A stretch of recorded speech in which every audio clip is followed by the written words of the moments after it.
Pays avant-gardiste dans la protection des aires protégées, la République du Congo ne ménage aucun effort pour créer des conditions propices aux éco-gardes. Acteurs engagés, ils sont à la manœuvre en vue de préserver la biodiversité. Comme chaque année, le gouvernement n'a pas dérogé à sa mission de les honorer. Le 31 juillet dernier, les acteurs de l'écosystème forestier ont célébré la Journée mondiale des éco-gardes, journée instituée depuis 2006. Cette journée, célébrée pour la première fois en 2007, est une parfaite occasion d'honorer les éco-gardes morts ou blessés dans l'exercice de leur mission dans le monde, mais également de mettre en lumière ce métier noble. Les éco-gardes en République du Congo travaillent jour après jour, parfois au péril de leur vie, à la sauvegarde des espèces sauvages les plus menacées. Pour en savoir plus, nos équipes sont allées à la rencontre du directeur général de l'Agence congolaise de la faune et des aires protégées, Jean Bosco Nganongo. Nous commémorons cette journée, c'est parce que l'éco-garde, c'est un métier qui est noble.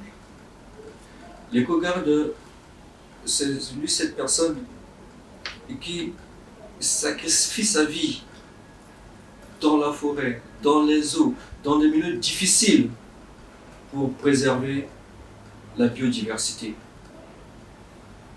Et vous êtes sans ignorer, lorsque vous suivez les médias, au niveau national comme au niveau international, les éco-gardes sont victimes des décès,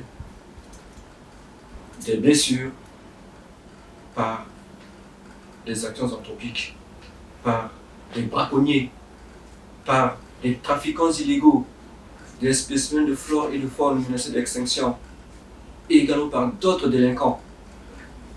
Alors que l'éco-garde, lui, sa mission consiste à préserver de la nature. C'est pour cela que je profite de cette occasion pour lancer un appel vibrant à la population de faciliter le travail de l'éco-garde. De faciliter son travail dans quel sens? Dans la communication, dans le partage de l'information, pour permettre à l'éco-garde de traquer le délinquant, le trafiquant illégal des espèces ou les spécimens de faune et de flore sauvage menacés d'extinction jusqu'à leur dernière demeure. Parce que si ces espèces ne sont pas préservées, c'est aussi l'hécatombe. Le Congo, dont 13% du territoire est couvert par des aires protégées, les éco-gardes font permanemment face aux braconniers, trafiquants illégaux et autres délinquants fauniques. Pour y faire face, les gouvernants sur le plan national et dans la sous-région ont érigé des garde-fous afin de mettre ces acteurs à l'abri du danger. Aujourd'hui, nous sommes en train de réviser la loi numéro 37-2008 du 28 novembre 2008 sur la faune et les aires protégées. Et nous avons prévu qu'un statut particulier soit défini pour eux, pour les honorer. Parce que vous voyez, un salaire d'un éco-garde, c'est minable, alors qu'ils font le plus grand du boulot.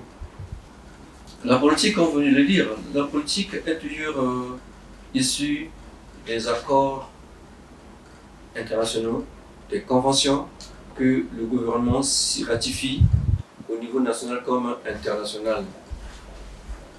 Et nous avons au niveau de l'Afrique une stratégie commune africaine qui a été adoptée au mois de juillet. Et l'année c'était 2015 ici à Brazzaville. On appelle ça même par la stratégie de Brazzaville, qui travaille rien que sur les stratégies de lutte contre le commerce illégal et l'exploitation illicite des espèces de faune et de flore menacées d'extinction. Et c'est dans cette stratégie que découlent les politiques nationales dans chaque État. Nous avons cette stratégie. Du côté du Congo, nous faisons également recours à la force publique. Le plaidoyer est d'ores et déjà lancé pour injecter des investissements dans la formation et le recrutement des éco-gardes afin de répondre à la demande nationale, ce en vue de faire face aux défis de notre écosystème. Le personnel est vieillissant aujourd'hui. Je salue les partenariats que le Congo a eu à signer avec les partenaires techniques et financiers ailleurs, qui travaillent dans ou tout autour des aires protégées. Ces partenaires qui ont reçu l'aval du gouvernement pour faire un recrutement des agents qui sont issus des villages riverains à ces aires protégées ou aux concessions forestières d'aménagement.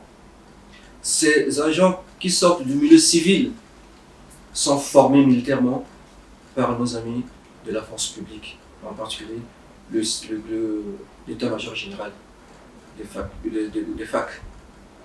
Et après leur formation, ils ont au moins 60 jours de formation, on les remet à notre disposition. 15e commémoration du genre, la journée des écogardes 2022 est célébrée sous le thème de la diversité.